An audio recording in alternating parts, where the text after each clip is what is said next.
تنقید بارش کی طرح ہوتی ہے، یہ اتنی نرم ہونی چاہیے کہ انسان کی جڑوں کو تباہ کیے بغیر اس کی نشو و نما کر سکے۔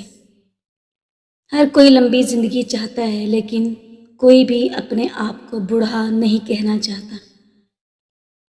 ڈھیلا اگر راستے میں پڑا ہو تو کوئی بھی اس کو دیکھتا تک نہیں، اور سونے کا ریزہ بھی گر جائے تو چراغ لے کر ڈھونڈتے ہیں۔ بندے کی عادتیں اچھی ہونی چاہیے، مال و مرتبہ کچھ نہیں، کبھی آیا اور کبھی گیا۔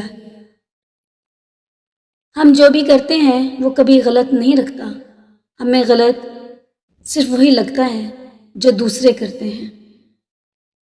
کسی ایسے کام سے کسی کو منع نہ کرو جب تک آپ خود کو اس کام کو ترک نہ کر دو۔ مرد سب کچھ اپنے لیے نہیں کماتا اور عورت سب کچھ اپنے لیے نہیں پکاتی۔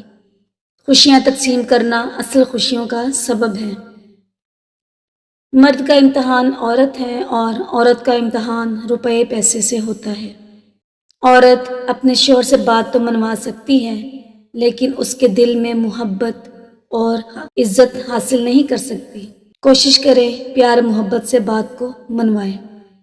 آج کل کے مرد عورت کو شکست دینے اور بات منوانے کے لیے انہیں گالیاں دیتے ہیں، انہیں اتنا بدنام کرتے ہیں کہ عورت کو کچھ دکھائی نہیں دیتا سوائے اللہ کے۔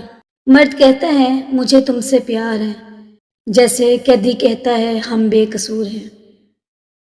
عورت کے لیے بہترین مرد وہ ہے جو دیر سے ناراض ہو اور جلدی راضی ہو جائے۔ کچھ خواب پورے ہونے کے لیے نہیں بلکہ دل کو خوش کرنے کے لیے ہوتے ہیں۔ دل دکھانے پر جو شخص آپ سے شکایت نہ کر سکے، اس شخص سے زیادہ آپ سے کوئی محبت نہیں کر سکتا۔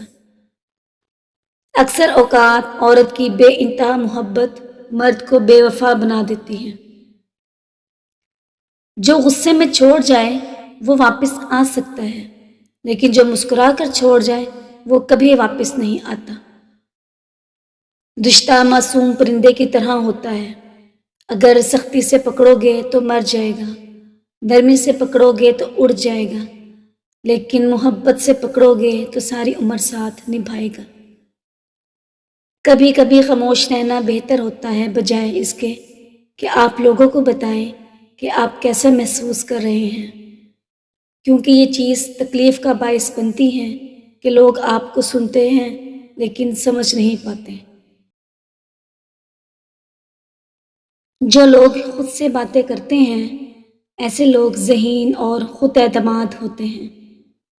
جو لوگ تنہائی میں رہنا پسند کرتے ہیں وہ بہت جلد ڈپریشن کا شکار ہو جاتے ہیں۔